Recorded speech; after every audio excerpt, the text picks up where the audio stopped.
Relation between elastic constant presented by Srinivas S., Assistant Professor of Physics, JFGC, Chikbalapur. So, elasticity, oscillation, thermodynamic 2, and rotational motion paper, subject, physics, program, BSc, 5th semester, 5th session 2, topic, elastic constant and derivation, created by myself, Srinivas. So first, you know that what is a Poisson ratio. The ratio of lateral strain to the longitudinal strain is called Poisson ratio. It is represented by the symbol sigma. Poisson's ratio is a maximum for an ideal elastic incompressible material and its value is a pound 0.5 for most of the engineering material. Poisson's ratio lies between 0.25 and 0.33. It has no unit. The formula Poisson's ratio sigma equals to lateral strain divided by longitudinal strain. So they are asking derive an expression to relation between three elastic model per head models. Or deduce an expression to relation between three elastic model. So now consider a cube A B C D E F G H. This is a cube A B C D E F G H. So which is a fixed along x y z axis. So along x axis EF, along z axis EH, along y axis ED. So these are the Cartesian coordinates perpendicular to each other. Let P, Q and R are the forces or stresses is given along x, y and z axis respectively. P and P is extension produced along x axis, R and R is extension produced along z axis, and Q are the extension producers along the y axis. The extension along x axis is equals to the longitudinal strain. Longitudinal strain. It is denoted by alpha. Alpha is nothing but longitudinal strain. So it is denoted by a alpha. Contraction along y and z axis is equal to beta. Let stress is a P, Q is Young's modulus of material of the cube and sigma is a Poisson's ratio. Then we can write, this is a diagram, see clearly and observe. So Q, Young's modulus is stress divided by strain, P divided by alpha. Or what is alpha? Longitudinal strain equals to P by alpha. Or what is a sigma? That is a Poisson ratio, lateral strain divided by longitudinal strain, beta divided by alpha. What is the lateral strain? Beta equals to alpha into sigma. What is the beta? Beta equals to P by Q into sigma. Alpha is nothing but P by Q. Now recall here. Substitute here. Elongation produced along x-axis is alpha equals to P by Q and lateral contraction produced by P along y and z axis is sigma P by Q and sigma P by Q. This is a contraction, this is a elongation. Similarly, the force Q produces an elongation Q by Q along y axis and lateral contraction sigma Q by Q and sigma Q by Q along x and z axis. These are the contraction along the y-axis. This is elongation along the y-axis. Similarly, the force R produces an elongation R by Q along z-axis and lateral contraction sigma R by Q and sigma R by Q along the x and y-axis.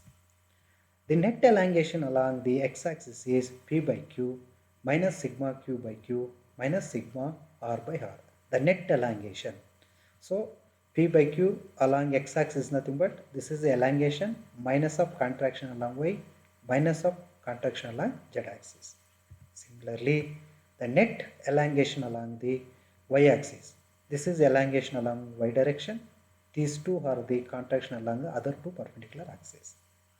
Similarly, along z-axis, the net elongation is equal to R by Q is elongation produced along the z-axis and other two terms are the contraction produced other two perpendicular axes. Therefore, now apply the condition P equals to Q equals to R, then net elongation along x-axis is, so P by Q minus of 2 sigma Q by Q. Andre P by Q equals to minus sigma Q by Q minus sigma R by Q. Q is equals to R ಅಂತ apply ಮಾಡಿದಾಗ madaga, we'll getting 2 sigma q by q. So here q is also changes into phi. The p by q is a common here. P by q into 1 minus of 2 sigma. This is a net elongation along y direction. Similarly, net elongation along y and z axis, p by q into 1 minus of 2 sigma, same. Hence, the new volume of the cube is, the original volume of cube is a unity. What is the new volume? New volume is equals to original volume plus increase in volume. Original volume plus increase in volume. Cube means apply the cube. So it is higher order. To apply the binomial theorem, the first term you should write 1. The second term 3 times of p by q into 1 minus of 2 sigma, and higher order terms are neglected.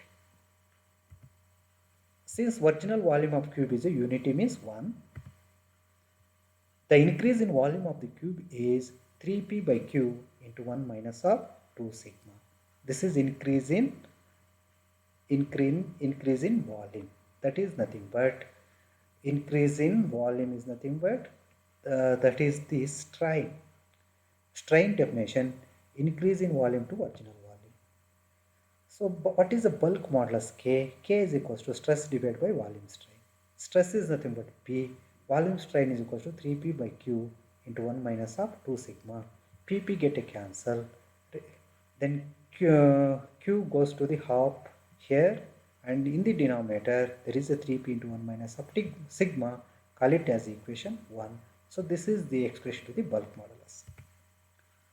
So now apply the condition if p equals to q and r equals to 0 in a net elongation formula along x-axis. Then there is a net elongation p by q plus sigma q by q, or it can be written p by q is a common in both 1 plus of sigma along x-axis, and net contraction other two parameters p by q plus sigma q by q, or it can be written as p by q into 1 plus of sigma. The same amount of contraction is produced in other perpendicular direction opposite to the elongation. As elongation is one direction and equal contraction in the perpendicular direction is equivalent to shearing strain theta. Therefore, now add up elongation plus contraction. So then taken a common p by q. So then here 1 plus of sigma. So this is a theta. This theta is called a shearing strain. So what is the definition to the rigidity modulus of the material of the solid? N equals to tangential stress to the shearing strain. Tangential stress is a P. Shearing strain is nothing but theta. Therefore, P divided by theta equals to 2P by Q into 1 plus of sigma. PP get a cancel. So here remaining thing is Q over 2 into 1 plus of sigma. Or hence the definition to the rigidity modulus is Q over 2 into 1 plus of sigma. Call it as equation number 2. This is expression to the rigidity modulus. Next, from equation 1, we should write Q Young's modulus equals to 3Q into 1 minus of 2 sigma,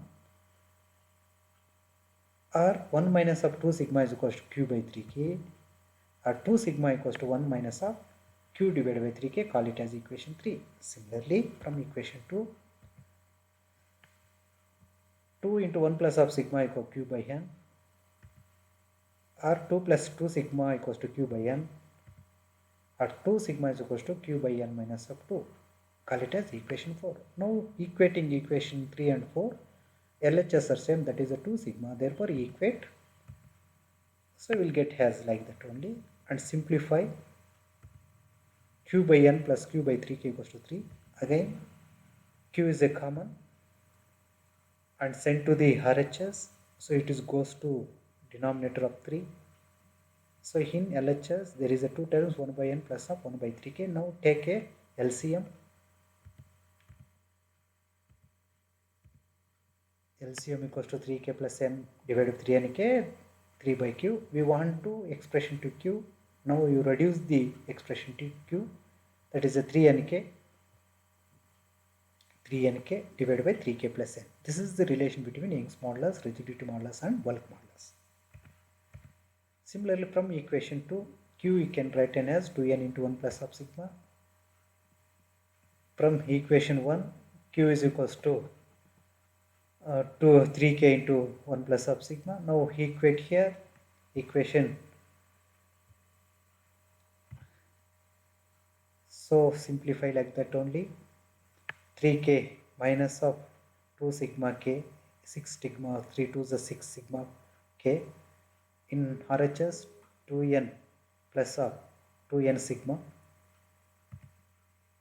or it is rearranged 3k minus of 2n means sigmas are joined, or sigmas are joined in one side. Take a sigma as a common, therefore sigma is equal to 3k minus of 2n divided by 2n plus of sigma 6k. This is the relation between sigma, k and n. So what is the limiting value of Poisson's ratio? From this equation we use, so now it make it as a balanced. So this equation is a balanced.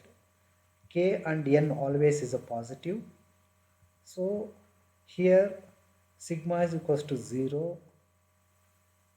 Sigma is equals to 0. What happened here? 0. Here 0. 0 equals to 3k is equals to 2n. So sigma is equals to half. Here 3k is there. So here half is there. We'll get a positive value. Here sigma is equals to minus 1. Plus 1 minus 1 0. Is it not? So this, according to this equation, it shows the sigma value is lies between minus 1 and 0.5. Otherwise sigma k and n value get a negative. So what is the practical limit? Sigma value is always greater than 0, less than 0.5. In practice, sigma is always greater than 0, less than 0.5. The theoretical limit is sigma value greater than minus 1 and less than 0.5. That's all. Torsional cylinder. A torsion cylinder, a long body which is twisted around its length on axis said to be under section. Consider a cylinder of length L and radius R. Let a cylinder be clamped at the upper end and twisted a couple be applied at the lower end. Let theta be the angle of twist. The cylinder can be considered as made up of a number of coaxial cylinders of varying radii from 0 to R.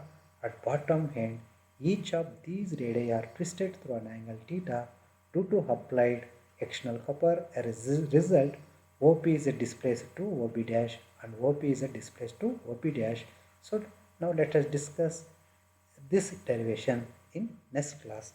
So in this session we stop the class here.